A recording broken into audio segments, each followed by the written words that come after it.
ওসমান হাতের উপর হামলার ৬ দিন পেরিয়ে গেলেও এখনও ধরাছোঁয়ার বাইরে শুটার ফয়সাল। সিনেমা চিত্র যেন কিলার ফয়সালের কাছে হার মানবে। কিভাবে শত শত পাহারাদার ও সিসি ক্যামেরার ভিতরে নিজেকে লুকিয়ে পালিয়ে গেল ভারতে? এই সকল তথ্য নিয়ে আজকের ভিডিওতে জানাবো কিভাবে এবং কাদের সহযোগিতায় দেশ ছেড়ে পালিয়ে গেল কিলার ফয়সাল। কিলার ফয়সালের পেছনে কাদের কাদের হাত রয়েছে? অনুসন্ধানে বেরিয়ে এলো ভয়ানক চাঞ্চল্যকর তথ্য। গত ১২ ফেব্রুয়ারি দুর্বৃত্তদের হামলায় মাথায় গুলিবিদ্ধ হয়ে আর জীবন মৃত্যুর সন্ধিক্ষণে এই ইনকিলাব মঞ্চের মুখপাত্র শরীফ ওসমান বিন হাদি দেশের সম্ভাব্য সব চিকিৎসা প্রচেষ্টা চালানোর পর উন্নত চিকিৎসার জন্য তাকে সিঙ্গাপুরে পাঠানো হয়। এদিকে ওসমান হাদিকে হত্যা চেষ্টার পর ফয়সাল যেন এক মাফিয়া ডনের কায়দায় নিজেকে আড়াল করতে শুরু করে। কখনো সিঙ্গাপুর, কখনো থাইল্যান্ড, আবার কখনো পুরান ঢাকায় এভাবে ভুয়া লোকেশন দেখিয়ে আইন শৃঙ্খলা বাহিনীকে বিভ্রান্ত করতে সে মোবাইল ফোনে ভিপিএন ব্যবহার করে। অথচ বাস্তবে সে তখন সীমান্তের অনেক উপরে অবস্থান করছিল। মোবাইল ফোন বন্ধ রাখলেও একটি বড় ভুল করে বসে ফয়সাল। সিম পরিবর্তন করলেও ফোনটি পরিবর্তন করেনি।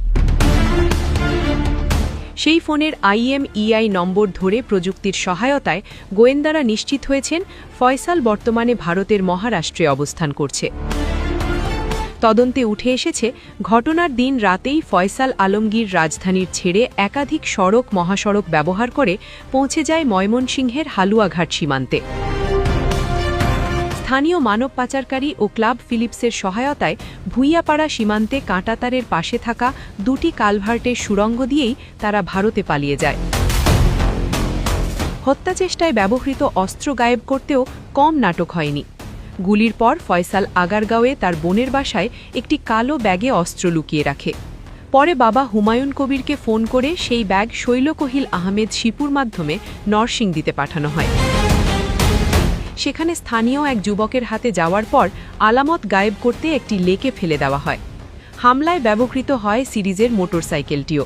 তদন্তে বড় জটিলতা তৈরি করে ভুয়া নম্বর প্লেট, একাধিক হাতবদল ম্যানহোলে ফেলে রাখা নম্বর, সব যে পরিকল্পিত অপরাধের ছাপ স্পষ্ট। BRT এর তথ্য বিশ্লেষণে দেখা যায় নম্বরের শেষ অঙ্কে সামান্য পরিবর্তন করেই বিভ্রান্তির সৃষ্টি করা হয়েছিল।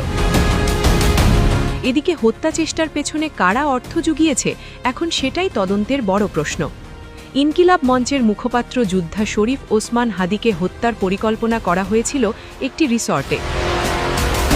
সাভারের ওই রিসর্টে বসে শুক্রবার ১২ ডিসেম্বর ভোরে এই গোপন ছক কষা হয় বলে গোয়েন্দা সংস্থা ধারণা করছে। তদন্তে জানা গেছে ওই বৈঠকে কিলিং মিশনের প্রধান শুটার ফয়সাল করিম মাসুদ ওরফে দাউদ খান, তার বান্ধবী মারিয়া, সহযোগী মোটরসাইকেল চালক আলমগীর হোসেন ও আরও এক নারী অংশ নিয়েছিলেন।